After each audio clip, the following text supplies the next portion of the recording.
So ರಾಜಾತಿಥ್ಯವನ್ನು ಪಡೆದು ದರ್ಶನ್ ಬಳ್ಳಾರಿ ಜೈಲು ಸೇರಿರ್ತಕ್ಕಂಥದ್ದು ಎಲ್ರಿಗೂ ಗೊತ್ತಿರತಕ್ಕಂಥ ವಿಚಾರ.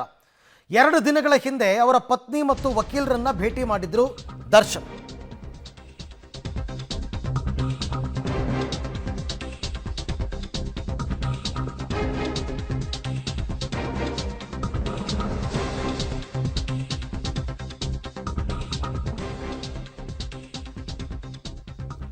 ಓಕೆ, 2 ದಿವಸಗಳ ಹಿಂದೆ ಅವರ ಪತ್ನಿ ಮತ್ತು ವಕೀಲರನ್ನ ಭೇಟಿ ಮಾಡಿದ್ರು. ಕುಟುಂಬ ಹಾಗೂ ವಕೀಲರ ಜೊತೆ ಪ್ರತ್ಯೇಕವಾಗಿ ದರ್ಶನ್ ಮಾತುಕತೆ ನಡೆಸಿದಾರಂತೆ. ಹಾಗಾದರೆ ವಕೀಲರು ಮತ್ತು ಕುಟುಂಬದ ಜೊತೆ ದರ್ಶನ್ ಮಾತನಾಡಿದ್ದೇನು? ಪಬ್ಲಿಕ್ ಟಿವಿ ಬಳಿ ಇದು ಎಕ್ಸ್ಕ್ಲೂಸಿವ್ ಮಾಹಿತಿ ಇದೆ, ಒಂದೊಂದಾಗಿ ಹೇಳ್ತಾ ಹೋಗ್ತೀವಿ. ಇಬ್ಬರನ್ನು ಕೂಡ ಭೇಟಿ ಮಾಡಿದ್ದಾರೆ, ವಿಜಯಲಕ್ಷ್ಮಿಯನ್ನ ಮತ್ತು ವಕೀಲರನ್ನ. ವಕೀಲರ ಜೊತೆ ಭೇಟಿಯಾದಾಗ ದರ್ಶನ್ ಕೇಳ್ತಾರಂತೆ, ಸರ್ ಯಾವಾಗ ಜಾಮೀನಿಗೆ ಅರ್ಜಿ ಹಾಕ್ತೀರಾ ಅಂತ. ಅದಕ್ಕೆ ವಕೀಲರು ಹೇಳಿದ್ದಾರೆ, ಮುಂದಿನ ವಾರ ಅರ್ಜಿ ಹಾಕ್ತೀವಿ ಜಾಮೀನಿಗೆ ಅಂತ ಹೇಳಿದ್ದಾರೆ. ಅದಕ್ಕೆ ದರ್ಶನ್ ಕೇಳಿದ್ರಂತೆ, ಸರ್ ಜಾಮೀನು ಸಿಗುತ್ತೆ ಅಲ್ವಾ ಅಂತ. ಅದಕ್ಕೆ ವಕೀಲರು 100% ಪ್ರಾಮಿಸ್ ಮಾಡಿಲ್ಲ, ಟ್ರೈ ಮಾಡೋಣ, ಸಿಗುತ್ತೆ, ಯಾಕೆ ಸಿಗಲ್ಲ ಅಂತ. ಆಮೇಲೆ ದರ್ಶನ್ ಕೇಳ್ತಾರೆ, ಚಾರ್ಜ್ ಶೀಟ್ ಸಿಕ್ಕಿದ್ರೂ ತಡ ಆಗ್ತಾ ಇದೆಯಲ್ಲ, ಯಾಕೆ ಸರ್ ನೀವು ಯಾಕೆ ಇನ್ನೂ ಹಾಕಿಲ್ಲ ಜಾಮೀನಿಗೆ ಅರ್ಜಿನ ಅಂತ. ಅದಕ್ಕೆ ವಕೀಲರು ಹೇಳಿದ್ರಂತೆ, ಸರ್ಟಿಫೈಡ್ ಕಾಪಿ ಸಿಕ್ಕಿಲ್ಲ, ಜೊತೆಗೆ ಟೆಕ್ನಿಕಲ್ ಎವಿಡೆನ್ಸ್ಗೋಸ್ಕರ ವೆಯ್ಟಿಂಗು, ಅದೆಲ್ಲ ಕೊಡಬೇಕು, ಈಗಾಗಲೇ ಹೇಳಿದ್ದಾರೆ ಕೊಡಿ ಅಂತಂದ್ಬಿಟ್ಟು, ಕೋರ್ಟಲ್ಲಿ ಬರುತ್ತೆ. ಯಾವಾಗ ಸಿಗುತ್ತೆ ಸರ್ ಅಂತ ಕೇಳಿದ್ರಂತೆ. ಮುಂದಿನ ವಾರದಲ್ಲಿ ಎಲ್ಲ ಸಿಗುತ್ತೆ, ಹಾಗಾಗಿ ಮುಂದಿನ ವಾರ ಜಾಮೀನಿಗೆ ಅರ್ಜಿ ಹಾಕ್ತೀವಿ ಅಂತ. ಹೇಗಾದರೂ ಮಾಡಿ ಜಾಮೀನು ಕೊಡಿಸ್ಕೊಡಿ ಸರ್ ಅಂತ ಕೇಳಿದ್ದಾರೆ. ವಕೀಲರು ಅದೇ ಪ್ರಯತ್ನದಲ್ಲಿದ್ದೀವಿ, ಖಂಡಿತ ಕೊಡಿಸ್ತೀವಿ ಅಂತ. ಸೊ ಹಾಗಾಗಿ ಇದು ವಕೀಲರ ಜೊತೆ ಆಡಿರ್ತಕ್ಕಂಥ ಮಾತು, ವಕೀಲರ ಜೊತೆ, ಅದು ಜಾಮೀನಿಗೆ ಸಂಬಂಧಪಟ್ಟಂತೆ. ಆಮೇಲೆ ಪತ್ನಿಯನ್ನು ಮೀಟ್ ಮಾಡ್ತಾರೆ, ವಿಜಯಲಕ್ಷ್ಮಿ ಅವರನ್ನು. ವಿಜಯಲಕ್ಷ್ಮಿ ಅವ್ರು ಕೇಳಿದ್ರಂತೆ, ಹೇಗಿದ್ದೀರಾ ಅಂತ. ದರ್ಶನ್ ಹೇಳಿದ್ರಂತೆ, ನೋಡ್ತಾ ಇದೆಯಲ್ಲ ಹೀಗಿದ್ದೀನಿ, ಊಟ ಸೆಟ್ ಆಯ್ತಾ ನಿಮಗಲ್ಲಿ ಅಂತ ಕೇಳಿದ್ದಾರೆ. ಅಯ್ಯೋ ಏನು ಸೆಟ್ಟು, ಏನು ಕೊಡ್ತಾರೆ ಅದನ್ನು ತಿನ್ನೋದು, ಬೇರೆ ಬೇರೆ ಇದೇ ಇಲ್ವಲ್ಲ, ದಾರಿನೇ ಇಲ್ವಲ್ಲ, ಏನು ಕೊಡ್ತಾರೆ ಅದು ತಿನ್ನೋದು. ನಿಮಗೆ ಟಿ ವಿ ಹಾಸಿಗೆ ಎಲ್ಲ ಕೊಟ್ರಾ ಜೈಲಲ್ಲಿ ಅಂತ ಪಾಪ ಹೆಂಡತಿ ಕೇಳೋದು. ಇಲ್ಲ, ಏನು ಕೊಟ್ಟಿಲ್ಲ. ಆಮೇಲೆ ವಿಜಯಲಕ್ಷ್ಮಿ, ನಿಮ್ಮ ಆರೋಗ್ಯ ಹೆಂಗಿದೆ ಇವಾಗ ಅಂತ ಕೇಳಿದ್ದಾರೆ. ಇದೆ, ಬೆನ್ನೋವಿದೆ, ಇನ್ನೂ ಕೂಡ ಹೋಗಿಲ್ಲ. ಆಮೇಲೆ ವಿಜಯಲಕ್ಷ್ಮಿ ಹೇಳ್ತಾರಂತೆ, ವಕೀಲರ ಜೊತೆ ಮಾತಾಡಿದ್ದೀನಿ, ಮುಂದಿನ ವಾರ ಜಾಮೀನು ಅರ್ಜಿ ಹಾಕ್ತಾರೆ ಅಂತ, ಫಾಲೋ ಅಪ್ ಮಾಡ್ತಾ ಇರೋ, ನಿಧಾನ ಮಾಡಬೇಡ ಅಂತ ಹೆಂಡತಿಗೆ ಹೇಳಿದ್ದಾರೆ. ಆದಷ್ಟು ಬೇಗ ಈ ಕೆಲಸಗಳಾಗಬೇಕು ಅಂತ. ಹೀಗೆ 10 ಹಲವು ವಿಚಾರಗಳ ಬಗ್ಗೆ ಕುಟುಂಬದ ಜೊತೆ ದರ್ಶನ್ ಮಾತಾಡಿದ್ದಾರೆ.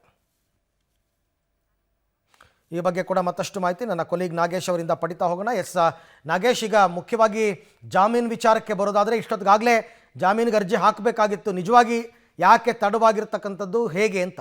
ಅರವಿಂದ್, ರೇಣುಕಾಸ್ವಾಮಿ ಕೊಲೆ ಕೇಸಲ್ಲಿ ಬಂಧನವಾಗಿ ಬಳ್ಳಾರಿ ಜೈಲಿನಲ್ಲಿರುವಂಥ ನಟ ದರ್ಶನ್ ಅವರು ವಕೀಲರನ್ನು ಮತ್ತು ಅವರ ಕುಟುಂಬವನ್ನು ಭೇಟಿ ಮಾಡಿ ಜಾಮೀನು ವಿಚಾರವಾಗಿ ಚರ್ಚೆ ಮಾಡಿದ್ದಾರೆ ಅನ್ನುವಂಥ ವಿಚಾರಗಳು ಈಗ ಬೆಳಕಿಗೆ ಬರ್ತಿರುವಂಥದ್ದು. ಭಾಳ ಪ್ರಮುಖವಾಗಿ ವಕೀಲರನ್ನು ಮೊದಲು ಭೇಟಿ ಮಾಡಿದಂಥ ದರ್ಶನ್ ಜಾಮೀನು ವಿಚಾರ ಬಗ್ಗೆ ಮಾಹಿತಿಯನ್ನು ಪಡೆದುಕೊಂಡಿದ್ದಾರೆ ಅನ್ನುವಂಥದ್ದು. ಯಾವಾಗ ಈ ಒಂದು ಜಾಮೀನು ಅರ್ಜಿಯನ್ನು ಸಲ್ಲಿಕೆ ಮಾಡ್ತೀರಾ ಅನ್ನುವಂಥ ಮಾಹಿತಿಯನ್ನು ವಕೀಲರಿಗೆ ಕೇಳಿದ ಸಂದರ್ಭದಲ್ಲಿ 1 ವಾರಗಳ ಬಳಿಕ ಜಾಮೀನು ಅರ್ಜಿಯನ್ನು ಸಲ್ಲಿಕೆ ಮಾಡ್ತೀವಿ ಅನ್ನುವಂಥ ಮಾತನ್ನು ವಕೀಲರು ದರ್ಶನ್ಗೆ ಹೇಳಿದ್ದಾರೆ ಅನ್ನುವಂಥ ಮಾಹಿತಿಗಳು ಕೂಡ ಗೊತ್ತಾಗ್ತಿರುವಂಥದ್ದು. ಅದು ಯಾಕೆ ತಡವಾಗ್ತಿದೆ ಅನ್ನುವಂಥ ಪ್ರಶ್ನೆ ಕೂಡ ದರ್ಶನ್ ವಕೀಲರಿಗೆ ಮಾಡಿದಂಥ ಸಂದರ್ಭದಲ್ಲಿ, ನನಗೆ ಸರ್ಟಿಫೈಡ್ ಕಾಪಿ ಮತ್ತು ಒಂದಷ್ಟು ಟೆಕ್ನಿಕಲ್ ಎವಿಡೆನ್ಸ್ಗಳು ಸಿಕ್ಕಿಲ್ಲ, ಹಾಗಾಗಿ ಜಾಮೀನು ಸಲ್ಲಿಸಲಿಕ್ಕೆ ಒಂದಷ್ಟು ತಡವಾಗ್ತಾ ಇದೆ ಅನ್ನುವಂಥ ಮಾಹಿತಿಯನ್ನು ವಕೀಲರು ದರ್ಶನ್ ಜೊತೆ ಹೇಳಿದ್ದಾರೆ ಅನ್ನುವಂಥ ವಿಚಾರಗಳು ಕೂಡ ಬೆಳಕಿಗೆ ಬರ್ತಿರುವಂಥದ್ದು. ಅದರ ಜೊತೆಗೆ ಯಾವಾಗ ಈ ಟೆಕ್ನಿಕಲ್ ಎವಿಡೆನ್ಸ್ ಮತ್ತು ಸರ್ಟಿಫೈಡ್ ಕಾಪಿ ಸಿಗುತ್ತೆ ನಿಮ್ಮ ಕೈಯಲ್ಲಿ ಅನ್ನುವಂಥ ಮರು ಪ್ರಶ್ನೆಯನ್ನು ಕೂಡ ದರ್ಶನ್ ಹಾಕಿ ಮಾಹಿತಿಯನ್ನು ಪಡೆದಿದ್ದಾರೆ ಅನ್ನುವಂಥ ವಿಚಾರಗಳು ಕೂಡ ಬೆಳಕಿಗೆ ಬರ್ತಿರುವಂಥದ್ದು. ಅದಕ್ಕೆ ವಕೀಲರು ಬಹಳ ಸ್ಪಷ್ಟವಾಗಿ 1 ವಾರಗಳ ಬಳಿಕ ನಮಗೆ ಸರ್ಟಿಫೈಡ್ ಕಾಪಿ ಮತ್ತು ಈ ಪ್ರಕರಣಕ್ಕೆ ಸಂಬಂಧಪಟ್ಟಂತೆ ತನಿಖಾಧಿಕಾರಿಗಳು ಟೆಕ್ನಿಕಲ್ ಎವಿಡೆನ್ಸ್ ಏನೆಲ್ಲ ಸಲ್ಲಿಸಿದ್ದಾರೆ ಅವೆಲ್ಲವೂ ಕೂಡ ಸಿಗುತ್ತೆ, ಆ ಬಳಿಕ ಜಾಮೀನು ಅರ್ಜಿಯನ್ನು ನಾವು ಸಲ್ಲಿಸ್ತೇವೆ ಅನ್ನುವಂಥ ಮನವಿ ಮಾತನ್ನು ದರ್ಶನ್ ಅವರ ಪರ ವಕೀಲರು ಹೇಳಿದ್ದಾರೆ ಅನ್ನುವಂಥ ವಿಚಾರಗಳು. ಅದರ ಜೊತೆಗೆ ಯಾವಾಗ ಈ ಒಂದು ಪ್ರಕರಣದಲ್ಲಿ ನನಗೆ ಜಾಮೀನು ಸಿಗುತ್ತೆ ಅನ್ನುವಂಥದ್ದು ಕೂಡ ಪ್ರಶ್ನೆ ಮಾಡಿದ್ದಾರೆ. ಅದಕ್ಕೆ ನಾವು ಅದೇ ಕೆಲಸ ಮಾಡ್ತಾ ಇದ್ದೇವೆ, ಈ ಒಂದು ಪ್ರಕರಣದಲ್ಲಿ ಆದಷ್ಟು ನಿಮಗೆ ಜಾಮೀನು ಕೊಡಿಸುವ ಪ್ರಯತ್ನವನ್ನು ಮಾಡ್ತೇವೆ ಅನ್ನುವಂಥ ಮಾತನ್ನು ಕೂಡ ವಕೀಲರು ದರ್ಶನ್ಗೆ ಹೇಳಿದ್ದಾರೆ ಅನ್ನುವಂಥ ವಿಚಾರಗಳು ಕೂಡ ಗೊತ್ತಾಗಿರುವಂಥದ್ದು. ಅದರ ಜೊತೆಗೆ ವಿಜಯಲಕ್ಷ್ಮಿ ಅವರನ್ನು ಕೂಡ ಭೇಟಿ ಮಾಡಿರುವಂಥದ್ದು.